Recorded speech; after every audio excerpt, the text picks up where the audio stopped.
Hi everyone, welcome to another installment of Dwayne Allen Guitar Concepts. This is my second try at this video. I just did a 15-minute video lesson of this and realized that the recorder was not on the entire time. So let's try this again and get it right. It looks like it's recording this time. Okay, welcome back. Thanks for coming back. Today I'd like to do a little lesson on one of my favorite musicians of all time, the great Jimi Hendrix. We all know Jimi Hendrix. We all love Jimi Hendrix. If you maybe are younger and you're not as familiar with Jimi Hendrix, you've probably heard of him and you've heard your dad talk about him. You should definitely listen to Jimi Hendrix. He's one of the gods of music, you know, one of the greatest rock and roll guitar players, rock musician in general. He's the master. I could do a 2 or 3 hour discussion on how Hendrix was great and all the things he did. Today I just want to talk a little bit about one of the aspects of his playing. A lot of people spend so much time talking about his soloing and his leads and all that, and of course we should because it was so amazing, but I actually like to talk about his chord style and some of his chord concepts that he does. Anyone who knows Hendrix's history knows that Hendrix was an amalgamation of all of his heroes, right? All of the, he had a heavy blues influence, Albert King and Buddy Guy and all those guys. But another big influence on Hendrix is Curtis Mayfield. Curtis Mayfield was an amazing soul singer and guitar player from the 60s, and then he made some incredible solo records in the 70s. And so a lot of Hendrix's chordal style is kind of based on Curtis, but Hendrix, he put his own spin on it for sure. So I want to talk a little bit about some of the things that Hendrix does with chords, and I'll show you little pieces of songs and how he uses his concepts, okay? So we're going to start off with the great song Wind Cries Mary, okay? So it has that cool intro that goes like this.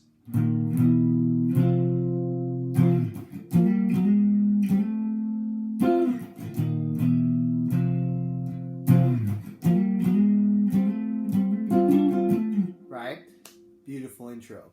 So what is he doing? He's playing an E flat, E to an F chord there. Okay, I'm assuming, by the way, this is an intermediate lesson. It's for you intermediate players. So if you're a beginner, this might be a little over your head. If you know this major chord, A string root form, E flat, E, F, okay? And then what he actually does, which is really cool, is he adds his first finger on the 6th string and it gives it all this bottom end. Sounds really cool, right? Then he does this great little fill that goes like this. Okay, that's what I want to talk about, that little fill he does. It's really cool, okay? So if you take an E flat major chord, which is what the first one is, what he does is he isolates this little triad part of the chord, okay? And instead of playing the root here, he leaves that out for a moment. And he kind of bars the 8th fret on the middle 4 strings, okay? And he does this hammer-on the 5th string, okay? That's actually the 3rd of the chord. But in Wind Cries Mary, he just hammers that one note like that.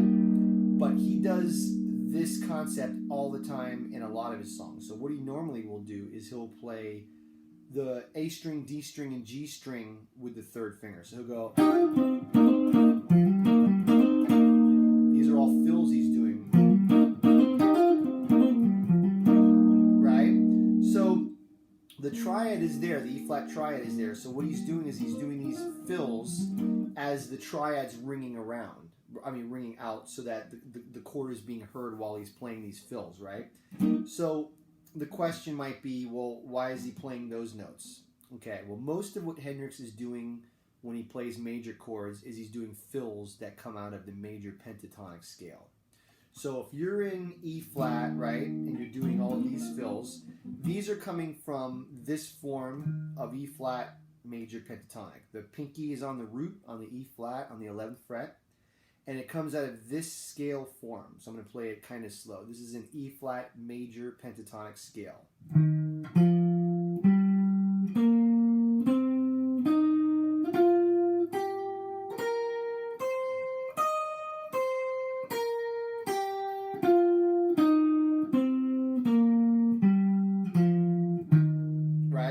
So he's hammering those 3 notes because they're part of that scale.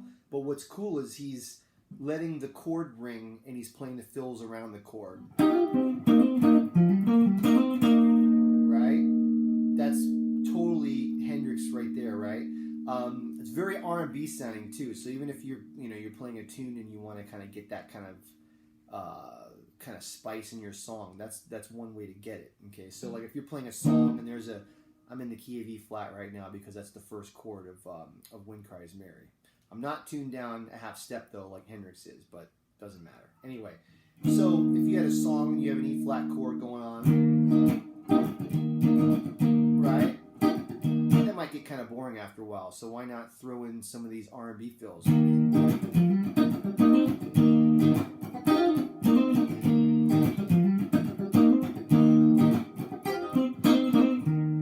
what I'm doing? It all comes out of that one scale that I just showed you. Okay, so when he goes E flat E F, he's doing E flat E F, right? E flat E F. Then he does this fill where he uses the D string a little bit more.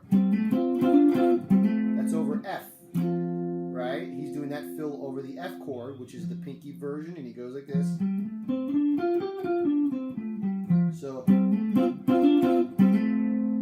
okay. So from now on, for the rest of your life, anytime you play that chord form, you can play those major pentatonic Hendrix fills.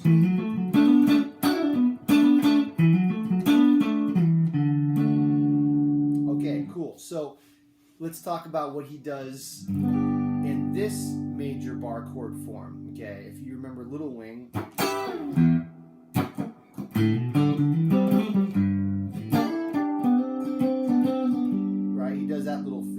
That little fill is over this G bar chord, okay? So how is he getting that idea? He's playing off of the G major pentatonic scale right there. So it's this scale here.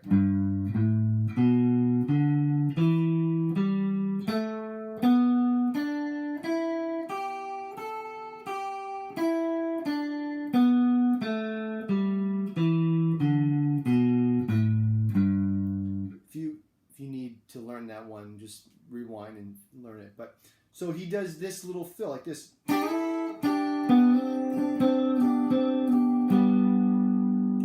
what he's doing is these notes there are part of the scale, and what he does is he plays them as double stops, which is a two notes together. So he slides it up and down, and then he adds that note in there because that's part of the scale. That's also part of the chord. So, and then he throws this third finger note in there, which is not in the major pentatonic, but it's in the major scale, so it still works. So from this one chord, he's coming up with. Okay, that's a lot of a really cool sound just coming out of one chord. Okay, so anytime you have this chord. The other thing he'll do a lot is he'll bar the first 2 strings, and he'll do a hammer-on the second string only, and let the 3rd fret of the 1st string ring. So it's really cool.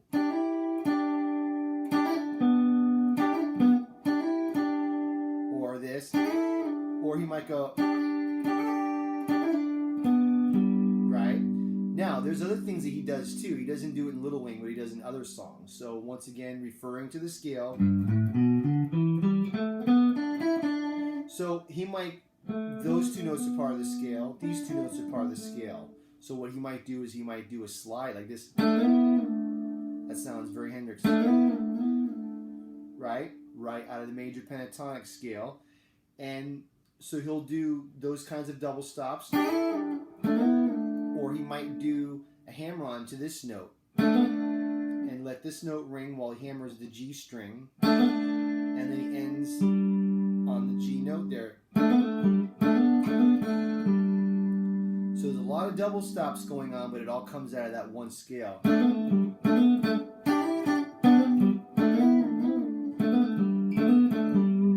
Right? A lot of information you can do. So from now on, anytime you have this chord, you might want to work it around.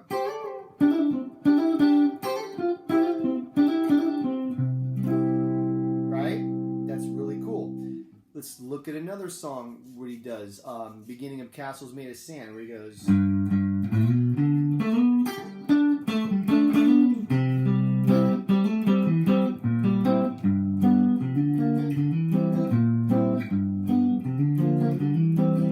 Right?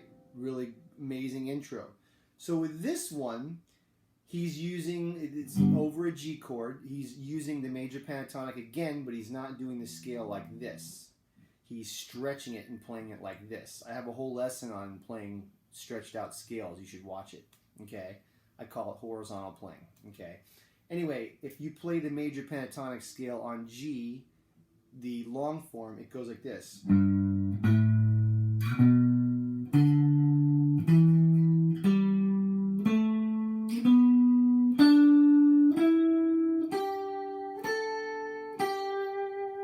If you need to learn that, rewind it, practice a little bit. So he does the fill. That's so great, right out of the major pentatonic scale, but he's doing it long form. And then he does this little trill. Okay, these notes and these notes are part of the major pentatonic scale in that area. So he goes.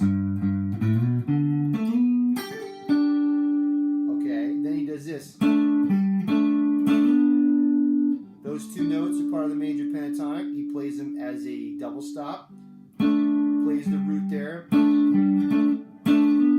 Hammers that third finger down the D string while the 7th fret of the G string rings. Okay? Now we can talk about this chord for a second because that's kind of what he's doing. He's moving from down this G down here to this form here, and he's doing fills around there. You might not know this chord form, maybe you do, but it's 10th fret, 9th fret, 7th fret, 8th fret. It's a G chord. It's actually the same shape as a C chord. Out of tune a little bit. Anyway, so if you play the major pentatonic scale in that area, based on that chord, you're going to go...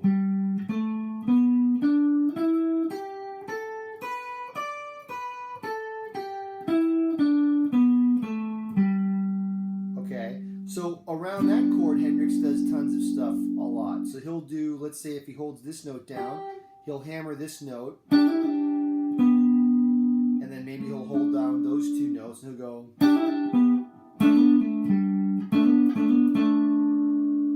So from that form, we also have another bunch of cool licks. And because these notes are part of it, he can slide up and down. He could do these two notes to these two notes. If you listen to a lot of Hendrix, you can tell that sounds very Hendrixy, right? Right?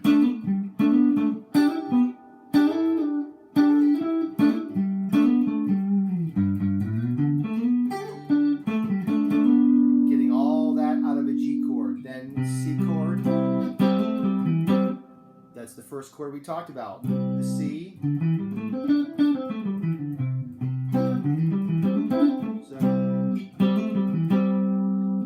Does that really cool thing where he grabs the B flat. That's not in the scale, it just sounds really cool. Does a G chord. That's actually a B flat to a C, but he's doing. Then he grabs the B flat again. Okay? Alright, so those are some of the things that Hendrix is known for with his chords. There's many others, but I didn't want to have a half-hour or hour-long video. Those are just an example of some of his songs that he does, and those are some of his chord concepts. So if you want to get really good at these concepts, I would make sure you learn all of your different major pentatonic forms. And anytime you play any of these bar chord forms, you know, review what the scales are around that bar chord. Then when you do the fills, it's a lot easier to understand. Okay. So hope you guys enjoyed that lesson, and hope you love Hendrix as much as I do, because he's one of my all-time heroes. If you enjoyed the lesson, please hit the subscribe button, and thanks for coming out. We'll see you soon.